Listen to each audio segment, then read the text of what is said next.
Hello. Welcome back to our channel. If you're new here, my name is Jo. And I'm Andy. And we are here for this. Usually we'd be showing off a venue, but we haven't got a clip of that this time. No, we've not, because there was more than just us there. So, yeah, we are doing a review of Macbeth.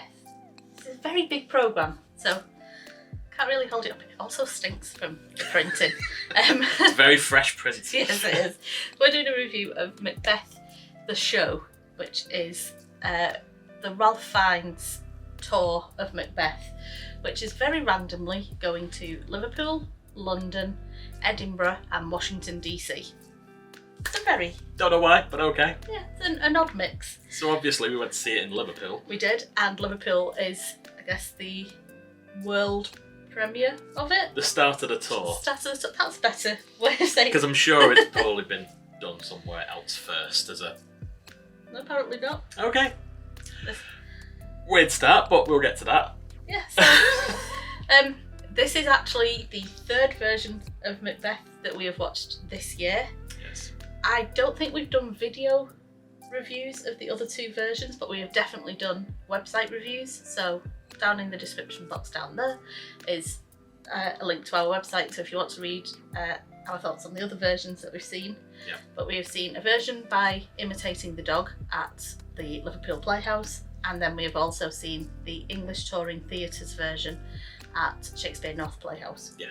So I feel like we've seen a decent amount of Macbeth. I mean, it's no Midsummer Night's Dream for the amount of time we've seen it, but it's getting there. there. It's not far off. Yeah, so I don't really know where to start. Let's just go overall. We're going overall straight away. No, just, you know what I mean. So, overall, this was not my favourite version of Macbeth that we've seen this year. Yeah, that's the same for me as well. But it's not bad. No. Like, it's not like it's... It's a good show. It's just, I don't know, there was something missing. I don't know what that something was. I have ideas of what that something was, but I'm not 100% that was... Yeah, I think it was just a combination of factors. Individually, it was a good show. It's a very good show, and first of all, ticket prices not actually that expensive compared to a normal show. I will pop up how much exactly we paid, but from the top of my head, it was about £50 per ticket. Which, compared to a normal stage show, that is not bad at all. No, it's not. Like, we paid a lot more for Hamilton. We paid like £92 per ticket for Hamilton. So, you know. And this has... And it's got Ralph Fiennes It's got a headliner in it. Proper.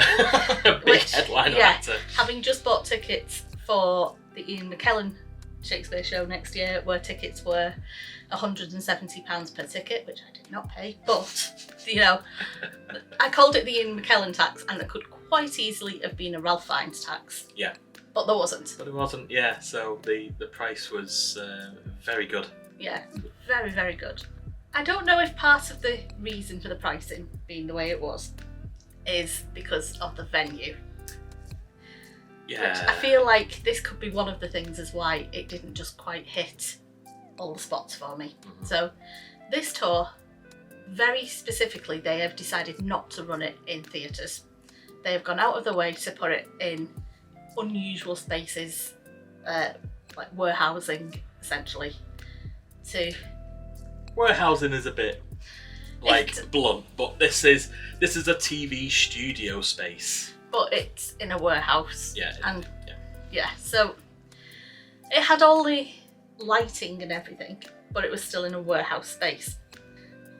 Absolutely no problem with that, but the seating they used was the same sort of seating that you get at like the temporary staging seating at gigs and concerts and things, and they're just not comfy. Yeah. But long and short of it, they compromised on comfort to get more people in. So there was no leg room. Like if the person who was in front of me, if they leant back in their chair, because there was enough give in the back of the seat, it actually like squished onto my knees. I'm only 5'3", so you know there's not. Yeah, there wasn't an amazing amount of room. Yeah, so if you're tall, you're definitely going to struggle. You weren't too bad because you had the end. Yeah, and I was sat out, but I was sat out of my seat to the side to keep my legs out of the way, which then pushed the chair edge into my back, and then I came out basically unable to walk properly. Yeah. There's no padding on the seats. Yeah, they're just plastic seats. And there are only 2 ways to get from the. It's not quite in the round. It's like a semi-circle. So to get to that centre bit of seating, there's only 2 staircases up, and there are a lot of people, to the point that we didn't actually go and try and get drinks at the interval or anything because we couldn't get down. It's kind of frightening if there had been an emergency.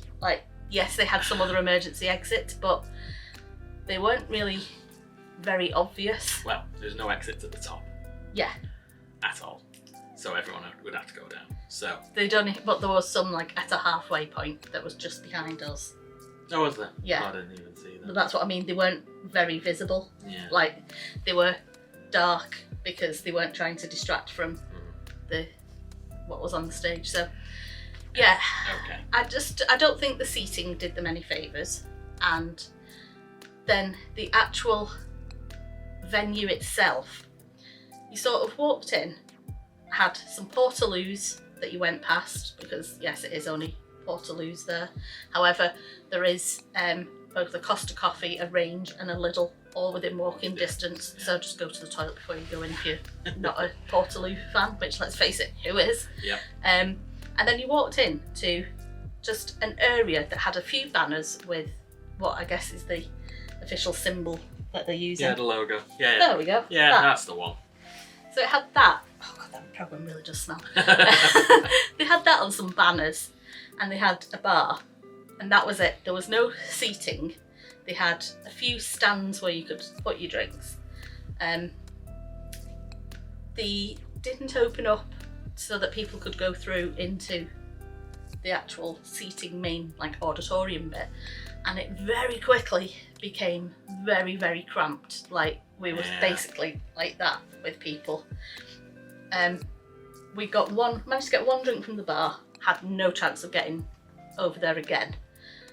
For interval drinks, you couldn't order at the bar, you had to order on your phone using a QR code, and then they had one window that they were going to try and serve all the interval drinks from, which once we realised how many people were cramming into this first space, we went, no, let's not even bother ordering interval drinks, which is wise because we'd have never been able to get them. And then eventually they did open the auditorium space, and you sort of walked through what they're saying is an immersive experience. It looks amazing. I will insert some pictures here, cars on fire, and it looked like a war zone. Yeah. But then you got into the main auditorium space and it was just a very blank stage. Yeah. It's almost looked like somebody's conservatory doors out into their back garden. Yeah. That's the best way I could describe it. Yeah, there was a set of stairs going down to the garden from the conservatory. Yeah, with some extra ways on and off the stage. They tried to theme it a little bit to make it look like it had been blasted. Some of the front of it was crumbling. But there was a very big disconnect for me between that, the immersive bit, which was literally you walked through. They weren't really letting people stop because by the time they opened up for everyone to go through, it was already 7:05 and the show was supposed to start at 7:30. So there wasn't really any time to be immersive because you just had to walk through. Yes, it's wheelchair accessible. However, I wouldn't say it was the most straightforward for if you have any accessibility issues, because they had all these little stones and things that people had walking through had moved. The path through this immersive area was gravel and stuff like that. So I don't really. It was one of those. It sounded like it was a great idea in the meeting room, but it was executed, I wouldn't say poorly, just without proper direction almost. Yeah, I think they just hadn't thought of the fact that having people walk through will dislodge the stones, and then we had people with us with walking sticks that suddenly you're having to be extra careful of where you put your stick. It was more the fact of that you had this to walk in to the theatre, and then, like you said, they only give 25 minutes and everyone wants to stop and take photos. So then it made it that, you know, it was a slow crawl of moving like a foot every 15 seconds sort of thing, of just shuffling forward in this mass crowd of people who are trying to just get photos. And it's like, if you wanted to do this, it felt like something you should do well in advance to let people in. And bizarrely, it actually does say on the ticket. So on the day of the show, I had an email, it might have been the day before, anyway, had an email through that said, car parking, you have to use the car parking, there's no on-street parking nearby. Which there is. It's Edge Lane in Liverpool. Yeah, and the parking was, I think I paid £8.50 for the parking, and it said that if you have parking you need to arrive 90 minutes before. So fair enough. Yeah, I'd messaged the family and said, like, they're saying 90 minutes, and then my mum said, you know what, actually I've heard nothing but bad things about the parking. We definitely need to make sure that we're there the 90 minutes before. We get there, and of course the matinee, they've not managed to clear the car park in the slightest. So we ended up pulling onto the car park and just parking up in a random like space that wasn't really like a parking space. We just basically abandoned the car until all the cars had cleared, so then we could park properly. And then they also said that to enjoy the immersive experience you need to arrive a minimum of 75 minutes before the show starts. Which obviously, if you're parking 90 minutes before, by the time you've parked up, walked over, we thought, yeah, we'll be fine. But then they didn't open the immersive experience. We were just stood in a bar, and we were like, well, we could have been sat in a bar somewhere. Yeah. You know, we're literally just stood. I think that the immersive experience was the bar. I'll be honest. Yeah. It felt like they had an idea to like introduce you to the show, and they just didn't execute it properly at all. It just turned into a crush in the bar, and then everyone trying to squeeze into the seats before the start of the show. And then the start of the show was late because they hadn't managed to get everyone out of the bar and into the seats. Yeah. I think the final thing I will say about the venue as well is because it is the stadium seating, they're not like full steps, they're like half steps. So there's more steps, but they're smaller. But there is absolutely no banisters to assist. Yeah. We had booked tickets that weren't I don't think they were in the position that they were originally. A few weeks ago, maybe a week ago, I got an email that said they had moved some of the seating around, but you were still, wherever possible, within the same section, if you like. I vaguely remember at the time of booking, purposely booking one that would have meant we only had to walk like 3 rows because I knew that there were people with us who couldn't do the stairs, and instead we ended up going like 13 rows, 14 rows, which wasn't great, especially with so many people and no hand rails or anything, so just something to be wary of. Yeah, so after that mini rant about the venue, should we actually get about the show now? Well, no, because I think those things do contribute to the show. Like when we watched the English touring theatres version at Shakespeare North Playhouse, we walked in to a very intimate setting. Yes. And I felt like I was able to connect more with what was going on stage because we were so much closer. This, I don't know if that like distance between the acting and the audience, I just didn't feel the same connection. Yeah, maybe. I just felt more like I wasn't watching a play. It was giving me, you're watching a gig kind of vibe, and I don't know, maybe that's just on me, but I don't think the venue did them any favours. No. Okay, so let's talk about the show. The actual show. The actual show itself. I actually thought it was rather good. Like we said before, do I think it's stand out and top one? No, but it stuck very true to Macbeth, the original work as well. There wasn't really that much in terms of modifications of any of the lines or anything like that. Yeah. Whereas the versions we've seen have been quite chopped and changed around a bit. Yeah, I mean, this is the first version we've watched this year that actually had witches, because the other productions have done other things to represent the witches. Yeah, so imitating the dog had witches, but they were more like narrators more than anything, and the English touring theatre one just didn't have them. They were more ethereal voices more than anything. Yeah, it was more kind of like... Well, no, there was witches at the beginning, but it was like witch trials and an execution, and then they were like ethereal voices through the rest of the show. Yeah, and sort of a moment where there was like a horror film kind of vibe. Yeah. Whereas this, they had the witches, and I think of like the story of Macbeth and what the original work is, I think they worked it in incredibly well. It's probably the best way I think they could have done it. Yeah, I was just gonna say, I think the witches were absolutely top notch. Yeah. So in this instance, they were almost the victims of Macbeth and Banquo's war. Not their war, but the war that they were fighting in. They were almost like victims, because it starts out very heavy with a bombing, and then the witches sort of crawl out of the rubble to sort of start their lines. It's very much paint them as a victim, and then through the entire time their makeup is like cuts and covered in dirt and rubble that they've dug themselves out of.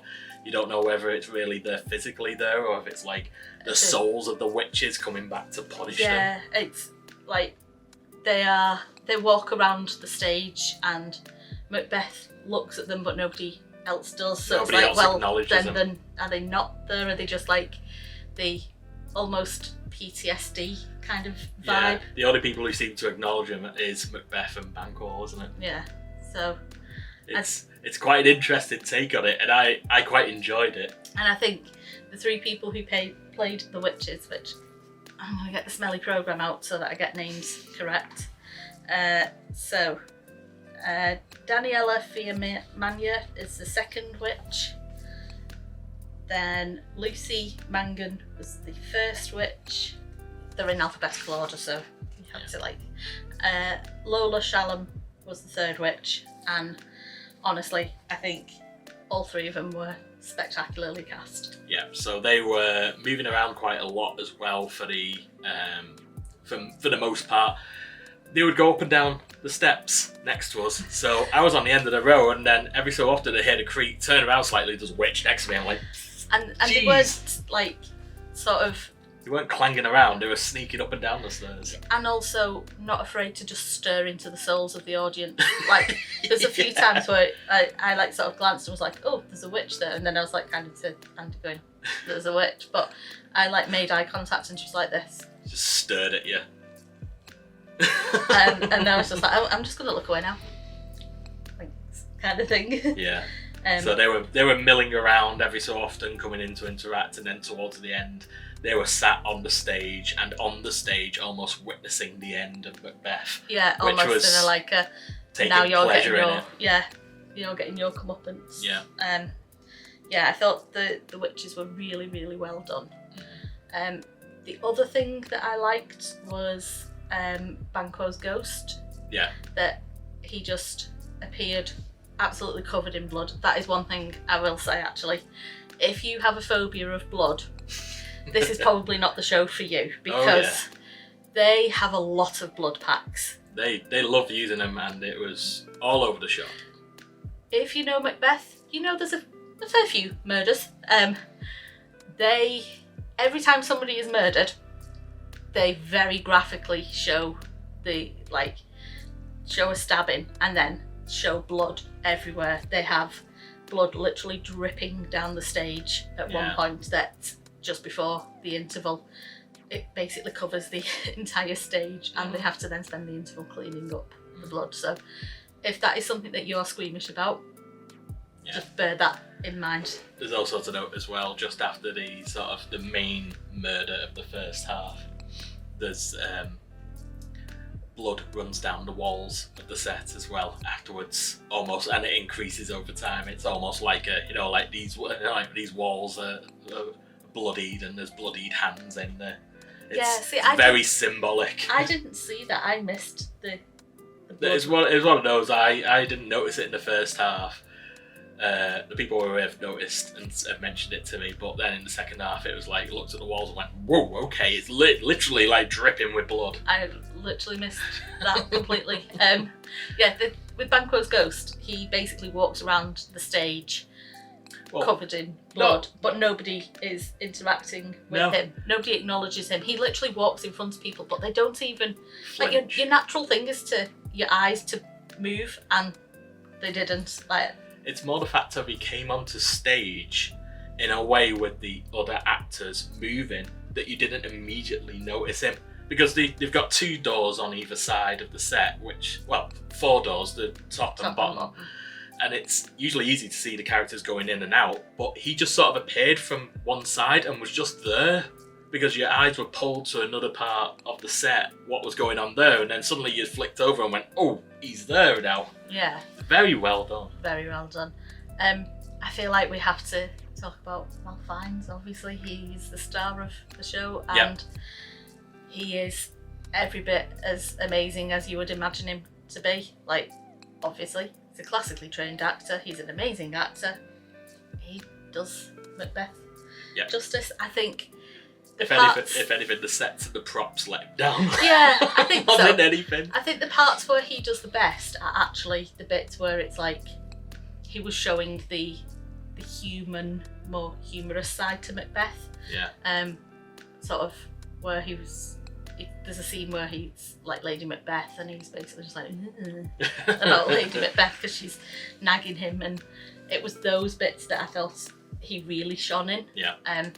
He was able to do that flip of the military man to the husband in private sort of thing, because when he's at the first step and he's out with Banquo and then he's meeting Duncan, it's all very upright and proper and talking right, and then when it was the scene's private with Lady Macbeth, it was a bit softer and more human. Yeah, I think with this production, I feel like this one didn't make Lady Macbeth the villain as much. I disagree, because I felt like this time it very much put the blame purely on her. See, I disagree entirely. I think she came away not blameless, but not as much to blame. Like Ralph Fiennes didn't come out with, after he murdered Duncan, didn't come out with the knives and be all like, oh, what have I done? He was more just like, I've done it. Well, no, I took it as, after the witch's prophecy, he had the thought and was going to do it, but then didn't want to do it until Lady Macbeth basically turns around and goes, no, you are doing this. Yeah, that's how I took it. It's sort of like he was all planning to do it, but couldn't actually go through with it until given the final push by her. That's how it came across to me. Don't know, I just thought she came across a bit more blameless, but not totally blameless. Yeah. Other actors and characters, once again. Consult the book. Consulting the book. So I thought Macduff, Ben Turner as Macduff. There's a certain type of person who plays Macduff. We've noticed. Slightly balding, beard, burly. Seems to fit it every time. Yeah. Then I really enjoyed his Macduff. I thought Stephen Rodri as Banquo was outstanding as well. For me, where is he? There he is. I did have him. Jonathan Case as Satan. So the way that they've done his character was kind of like a servant. He was like the housemaster. Yeah, which I can't remember if that is. I don't remember, but he was like housemaster, and then when Macbeth becomes king, he's sort of like the spy master. Yeah, I don't know. I just liked the way he played the role. And then you mentioned, was it Ewan Black as Malcolm? Yes. That you enjoyed. Yeah, I thought they played his Duncan's son very well, and then the sort of discussion with Macduff about becoming king and his reluctance initially, and realising that his country needs him, sort of thing, and it was very sort of like, felt very realistic to see the sort of progression of, like, oh, I don't really want to do it, to, no, you're right, I need to do this, if not for me, for like my father's legacy, sort of thing. So one thing that I think with this production, the costumes are equal parts really good and also confusing. Yeah, so the quality and the design of the costumes is really good. The choices, I don't really get some of them. So I do not understand. Lady Macbeth, when she's become queen, it looks very nice. It's a nice green regal. Yeah. However, it also has a hint of Princess Fiona from Shrek. See, I went with Lady Jessica from the 80s June, because it was in fact, all of the military uniforms were that sort of high collar, block coloured. Yeah, they were kind of, for me, it was Princess Fiona or maybe like Frozen, so like the Duke of Wesselton. Okay, yeah. Like that kind of very elaborate, which didn't really feel like it sat well with the military fatigues that they were using. Yeah. Because they were very modern military fatigues. Yeah, so all the military uniforms is what you'd probably expect from like the 30s or 40s, maybe. Yeah. Like dress uniforms, but then the fatigues were all like 90s, like Gulf War type. Yeah, at the end they had like a blue one. But then you had the witches who were dressed in... So I get that they were, or at least we think that they were going for a kind of refugee almost status of their home was being bombed, but they kind of were giving 90s grunge as the look, which then didn't really sit with the rest of it. And then the immersive experience was a modern bombed out car. Yeah, like a car that's been bombed, and wheels and other bits and pieces, little scooters. The time periods just didn't seem to make sense. And then, in the bar as well, they were playing like jazz music. Yeah, they had a really cool like 20s style jazz that every now and again you get this like the witches that was the worst impression. Like stuff. But it was a noise they used for the witches, so it was kind of like the witches were already there. Yeah. And it's like I don't know what it was trying to be set in. The time periods were just all over the place, and I'm not really sure why. And then the final fight scene, whilst good, it was done with machetes. Yeah, that was it. I know they want to stick probably to the original text and say like swords, but like Romeo and Juliet by Baz Luhrmann proved that you could use the original text and change it quite easily. Yeah. And then swords, I could understand if they were like sabers or normal like fencing swords or anything like that, but machetes, they felt a bit. Who's having a sword fight with a machete? Not only that, they were using like not real machetes, but they were natural metal, and then they were running up and down the steps with them out, and the stairs next to the audience next to me. I feared for my life at one point, especially since I'd seen about 6 people fall over on those stairs during the night. Yeah, sorry for the random. It just seemed a bit confused. Yeah, they were very good costumes. All of the details translated very well from where we were sitting. Yeah. I'm not sure what. It didn't make much sense. No. To the time period, but it didn't detract from the actual show. No, it was just when you think about it after the fact, you're like, what were they going for there? One thing I did like though of the costumes is for Burnham Wood, they did actually, all the soldiers were carrying pretty significantly sized branches, and they carried them sort of down each of the set of stairs and then onto the stage and formed like a forest on the stage, and then went off. And I liked that they actually did show Burnham Wood advancing. Like, it's more that they all started at the very top of the seating, and they put high-powered lights on, so it was like when you could hear the march of Burnham Wood, you could see it reflected. Yeah, not reflected, like shadow puppets almost of like troops walking down with the trees, and it was a very good effect. Yeah, it was. I really enjoyed that. So we talked about a bit about the show, we talked about the venue, we talked about costumes. What are we missing here? We talked about the actors. Yeah, the actors are good. One thing I will just say is Underbelly, who is the production company who has put this on. I mean, there's a few other production companies as well, but the ticketing... they're all collaborations, but they handle the ticketing. They handled the ticketing and the communications. The ticketing and the communications suck. There's no nice way to put this. No, there's really not. So I signed up for the pre-sale for the tickets because we very much knew that we would want to see this. Yeah.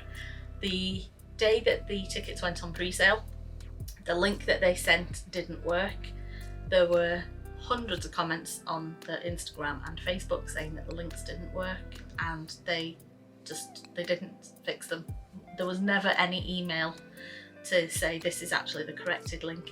The only reason we were actually able to buy them on the pre-sale, which was like a day before the general sale, is because somebody commented and said that they had essentially brute forced the website to find a way to actually be able to book. So had that person not done that, we probably wouldn't have got tickets. Yeah. They never did any communication to say like, sorry, we sent the wrong link, or the link wasn't working. Nothing. Yeah. They then sent out a link to say about booking car park. I knew from where it was being held that there is no car parking for the local.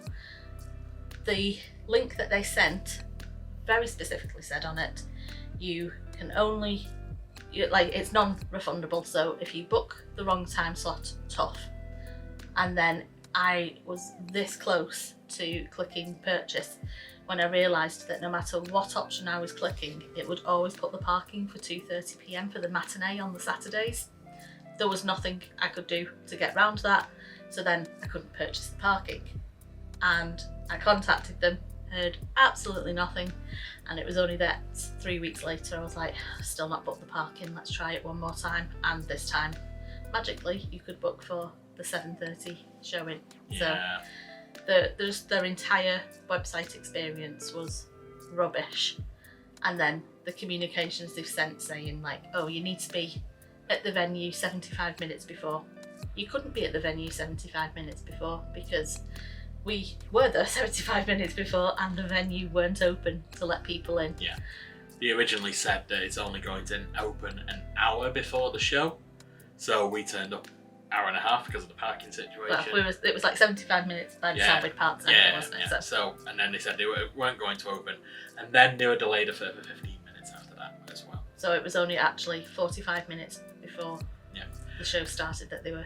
And it was 3-4 degrees outside, and there was nowhere else for you to go.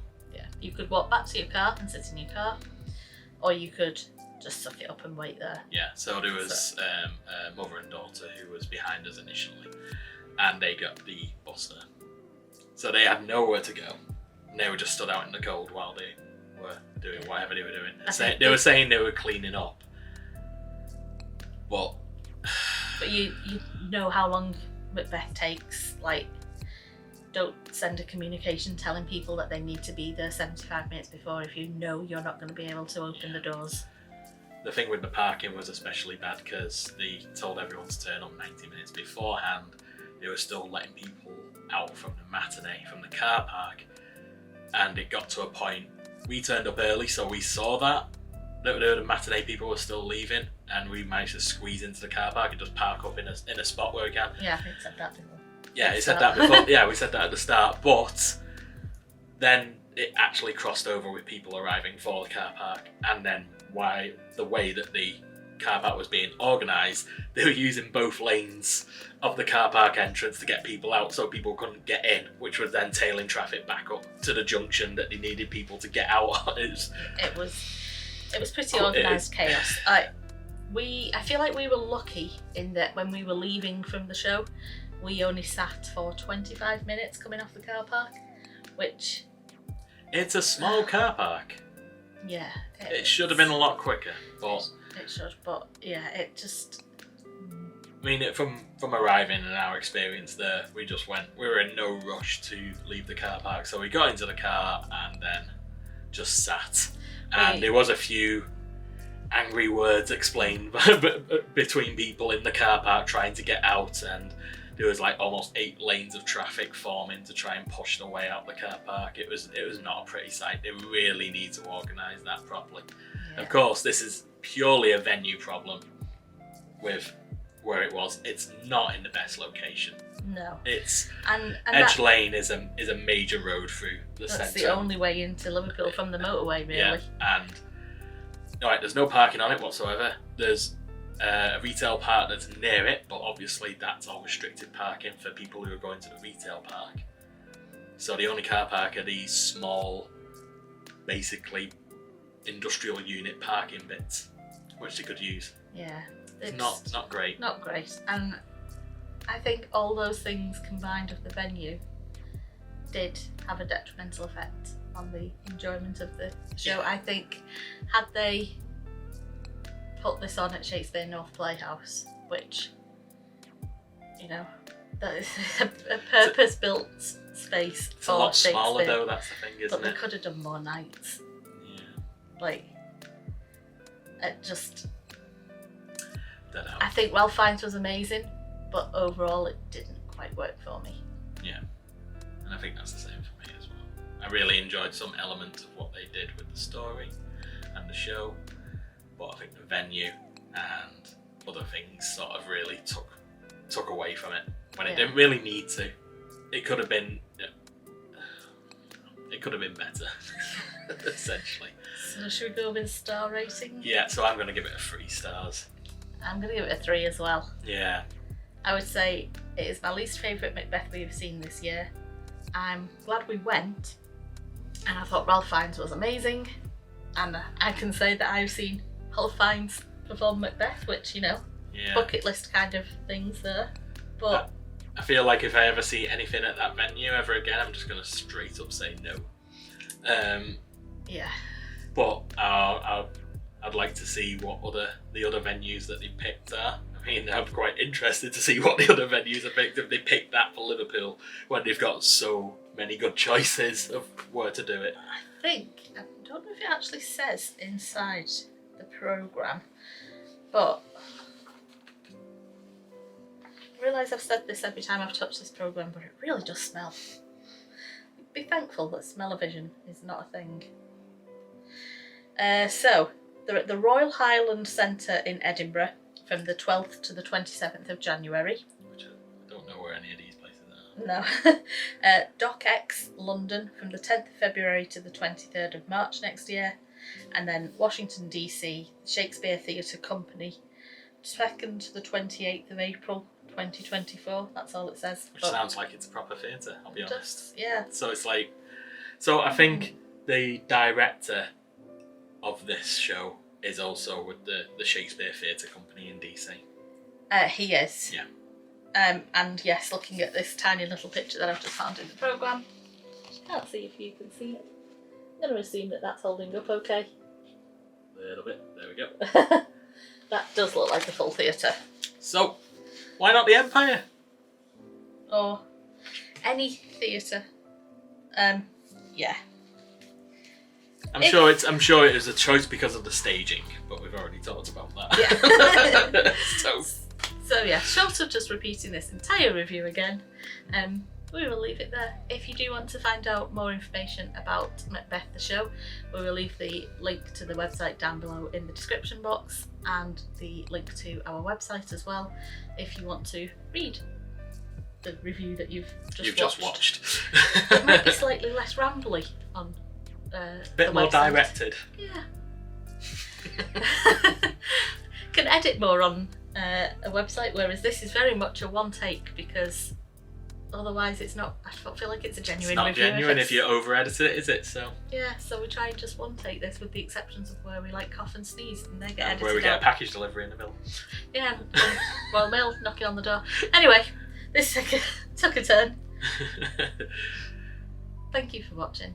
If you want to see more of our rambly reviews of what we get up to along the M62 corridor. Sorry, I just totally cut off you telling about hitting the subscribe button. Hit the subscribe button and you can see more rambly videos. But for now, that's it.